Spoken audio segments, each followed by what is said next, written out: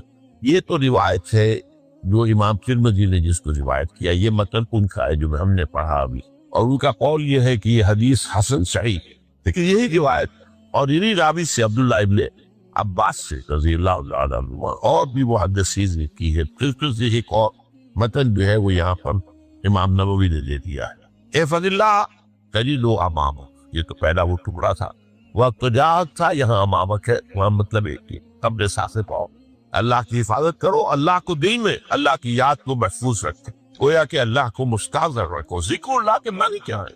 اس پہ اظہار اللہ فی القلب, یہ ذکر اللہ ہے.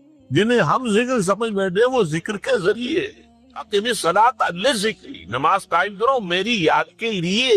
نماز ذریعہ ہے یاد. یہ علیحدہ بات ہے کہ آپ نے 17 رکعتیں بھی پڑھ لی ہو عشاء کی اور یاد آپ کو آئی نہیں کوئی. آپ تو ایک میکینیکل انداز میں جو ہے وہ اوپر بیٹھے کر رہے ہیں اور آپ کے دماغ سے کچھ بھی نکل رہا ہے, تو اس کا آپ کے شعور سے دل کی گہرائی سے مرابطہ ہے ہی نہیں, وہ ذکر تو نہیں ہوا. ہاں نماز فرض کیوں ادا ہو گئی, یہ فرض ادا ہو گئی. تو جنہیں اپنے ذکر سوچے وہ ذرائع ذکر اللہ اللہ سبحان اللہ زبان سے, یہ تاکہ اس کے نتیجے میں وہ ذکر حاصل ہو جائے. استحضار اللہ فی القلب, ذکر کے معنی ہے استحضار اللہ فی القلب, تعرف الی اللہ فی الرخاء. اور دیکھو کشادگی کے وقت میں تم اللہ کو یاد رکھو, اللہ کے رجوع کیے رہو, بھول نہ جاؤ. وہ نہ ہو جو کبھی کہا تھا بہادر شاہ ظفر کے اشعار میں سے بہت زور کا شعر ہے. ظفر آدمی اس کو نہ جانیے چاہے کتنا ہی وہ وفاد مزکا, جسے عیش میں یاد خدا نہ رہی, جسے تیش میں خوف خدا. وہ ہے کشادگی کی حالت میں جب کہ تمہارے لیے کشادگی ہے, اللہ کی طرف رجوع کیے رکھو. یہ عارف کا فکسندہ, تو اللہ اپنی توجہ تو پر رکھے گا شدت کے میں کوئی تکلیف, اس تکلیف کو دوبارہ آسان کر دے گا. تکلیف تو آنی ہے, لکھی ہوئی ہے, وہ تو آئے گی, لیکن یہ کہ اللہ تعالیٰ اس کی شدت, یہ چیز ہے جس کو ایک انسان بہت شدت کے ساتھ محسوس کر رہا ہے, دوسرا آدمی اتنا نہیں محسوس کر رہا ہے. احساس کا معاملہ ہوگا. وہ تو اصل میں اگر انسان کی نرز کٹی ہوئی ہے تو احساس ہو گئی, سلسی کی ہوگا. تو اس اعتبار سے اللہ تعالیٰ تمہارے لیے اس شدت کی کمی کرتا. وَعْلَمْ أَنَّمَا أَخْطَأَكَ لَمْ يَكُنْ لِيُصِيبَكَ, اور جان لو جو چیز تم سے چھوٹ گئی ہے, رہ گئی ہے, وہ ہرگز تمہیں ملنے والی نہیں تھی.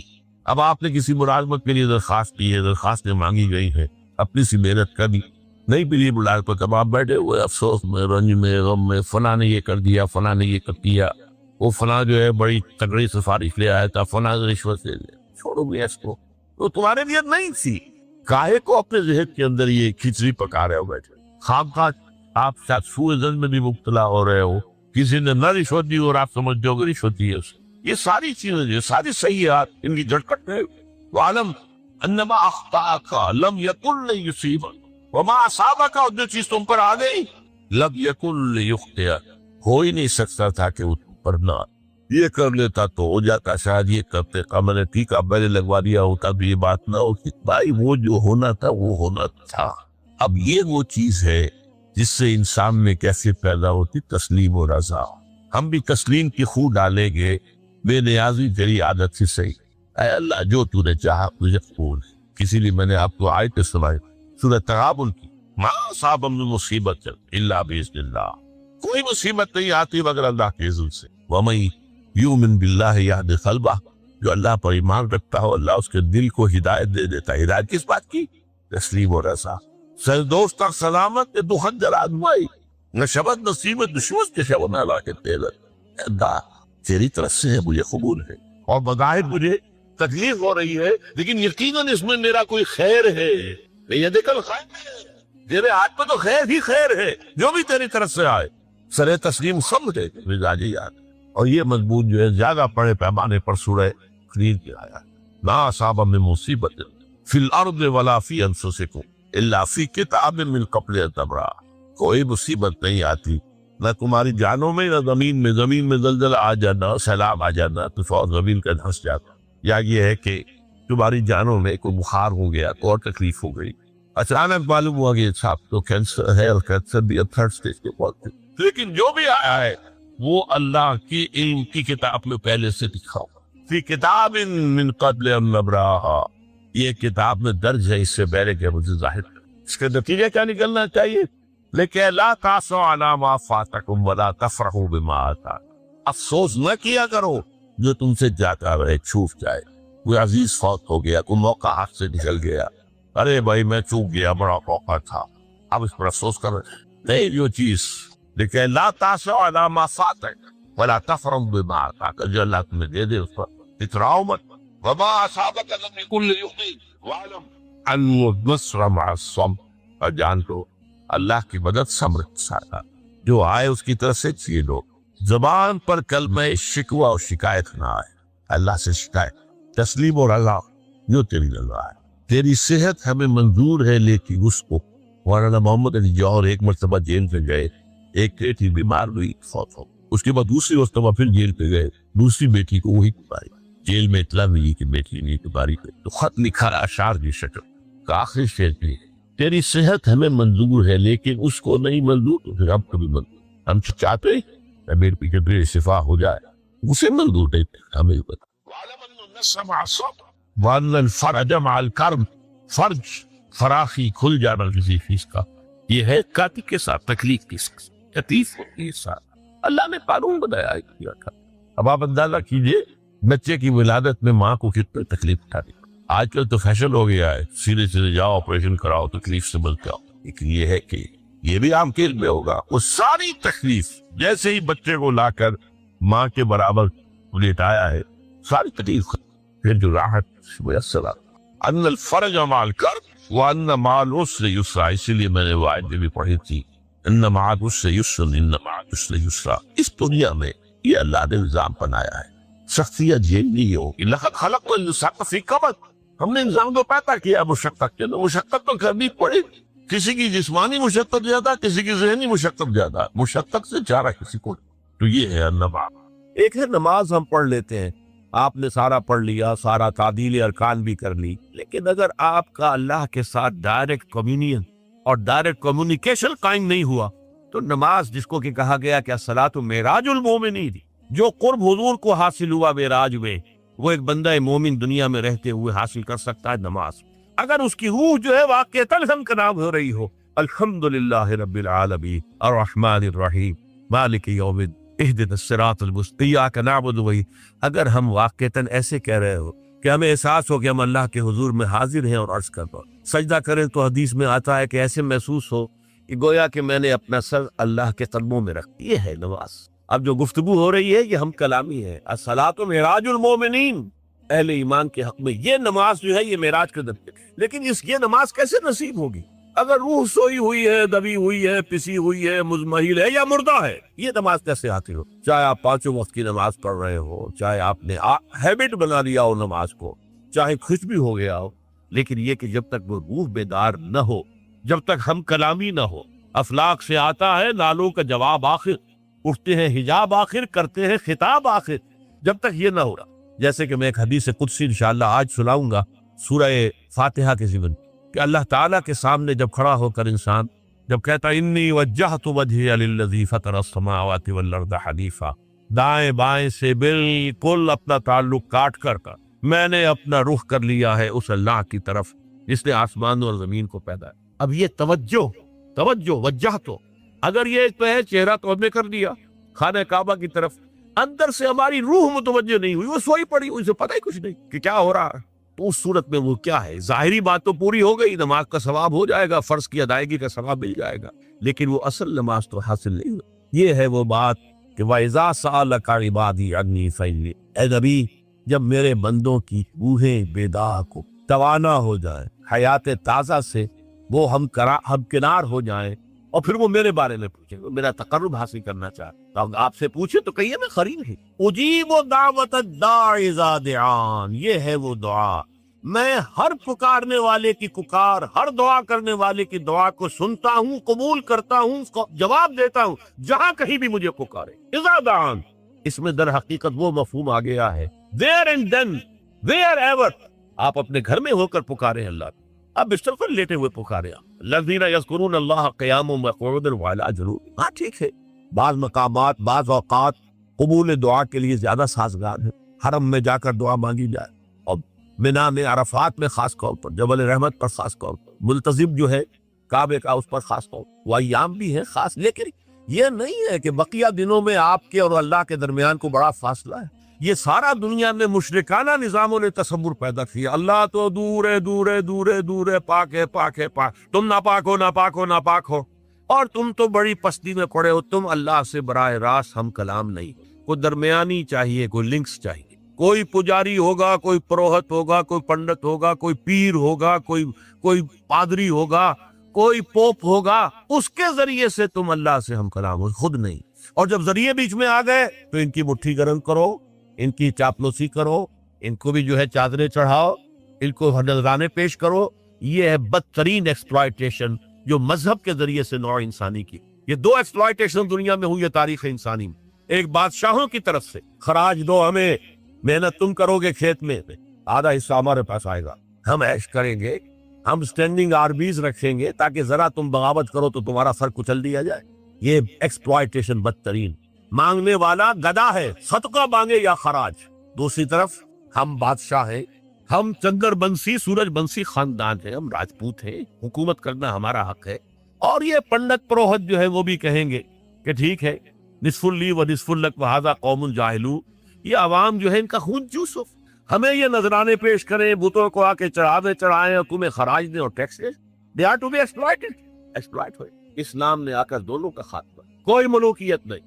زکوٰۃ ہے تو غربا کے لیے، بادشاہ کے لیے نہیں ہے، یہ تو غربا کے لیے، لہذا کوئی ٹیکس نہیں۔ نمبر دو، اللہ سے ہم کلام ہونے کے لیے کسی دربان، کسی جو ہے پہرے دار کی مٹھی گرم کرنے کی ضرورت نہیں، جب چاہو ہم کلام ہو جائے۔ دل کے آئینے میں ہے تصویر یار، جب ذرا گردن جھکائی دیکھ لی۔ یہ تو تم ہماری طرف متوجہ نہیں ہوتے، ہم تو ہر وقت کہتے ہیں، ہر شب کو آخری لمحات جو ہیں، آخری جو گھنٹے ہیں رات کے، سمائے دنیا تک ہم نزول فرما لیتے ہیں تمہارے لیے، اور پکارنے والا پکارتا ہے، حل من مستغفر فاغفر له، ہے کوئی استغفار کرنے والا کہ میں اسے بخش دوں، حل من سائل فاعطیہ، ہے کوئی مانگنے والا کہ میں اسے عطا کروں۔ تم ہی سوئے رہتے ہو، الٹا غفیل رہتے ہو، تمہیں ہماری طرف توجہ نہیں ہے۔ اگر ہماری طرف متوجہ ہو جاؤ تو جیسے کہ اقبال نے کہا کہ میرے لیے یہ دربان جو ہے، پیران کلیسا کو کلیسا سے اٹھا دو۔ کلنا طرائق کے دادا، ہم تو بہت سے طریقوں میں بٹے ہوئے تھے، بہت سے فرقوں میں تقسیم ہو گئے تھے، طرح طرح کا ہر ایک کا اپنا، کل حزب بما لدیہم فرحون، ہم نے بھی اپنے مشرب اور مسلک بنا لیے تھے۔ وَأَنَّا ظَنَنَّا، اور ہم نے یہ بات اچھی طرح جان لی، پورا یقین ہمیں ہو گیا، أَلَّن نُعْجِزَ اللَّهَ فِي الْأَرْضِ، کہ ہم اللہ کو نہ تو زمین کے اندر ہرا سکیں گے، عاجز کر سکیں گے، یعنی اللہ کی پکڑ سے اپنے آپ کو بچا سکیں، وَلَن نُعْجِزَهُ هَرَبًا، نہ ہی کہیں بھاگ کر کائنات کے اندر جو ہے کہیں ہمارے لیے چھپنے کی جگہ ہے۔ وَأَنَّا لَمَّا سَمِعْنَا الْهُدَىٰ آمَنَّا، اور ہم نے تو بھائی جب یہ ہدایت والی بات سنی ہے، یہ رہنمائی ہم نے سنی ہے، ہم تو ایمان لے آئے۔ فَمَن يُؤْمِن بِرَبِّهِ فَلَا يَخَافُ بَخْسًا وَلَا رَهَقًا، تو جو کوئی بھی اپنے رب پر ایمان لائے گا، اسے کوئی خوف نہیں ہوگا، کوئی اندیشہ نہیں اسے کرنا چاہیے، نہ اس کا کہ اس پہ کوئی کمی کی جائے گی، اور نہ اس کا کہ اس پر کوئی زیادتی کی جائے، لا يخاف بخسا ولا رہقا۔ وَأَنَّا مِنَّا الْمُسْلِمُونَ وَمِنَّا الْقَاسِطُونَ، اب ذرا بات کو کھولا، اور دیکھو ہم میں سے مسلم بھی ہیں، فرما بردار بھی ہیں، اور قاسطون بھی ہیں، نا انصاف بھی ہیں، زیادتیاں کرنے والے بھی ہیں۔ فمن اسلم، تو جو اسلام لایا، جس نے کہ اطاعت قبول کی، فاولئک تحروا رشدا، تو انہوں نے تو رشد اور ہدایت اور کامیابی اور سعادت جو ہے اس کو حاصل کر لیا، اندازہ کر کے اس کا پتہ چلا لیا۔ وَأَمَّا الْقَاسِطُونَ فَكَانُوا لِجَهَنَّمَ حَطَبًا، اور یہ بھی جان لو کہ جو ظالم ہیں، ظلم کرنے والے ہیں، زیادتی کرنے والے ہیں، تو وہ تو پھر جہنم کا ایندھن بن کر۔ یہ ہے وہ 15 آیات، یہ ہے ان کا کلام پہ جو انہوں نے اپنی قوم سے کیا ہے۔ اب ذرا آ جائیے، میں چاہتا ہوں کہ وہ بہت مختصر ہے دوسرا مقام جو ہے سورہ احقاف کا، اس میں صرف 4 آیتیں ہیں۔ وَإِذْ صَرَفْنَا إِلَيْكَ نَفَرًا مِنَ الْجِنِّ، اور اے نبی یاد کیجئے جب کہ ہم نے آپ کی طرف رخ پھیر دیا جنوں کی ایک جماعت، یہاں بھی لفظ نفر آیا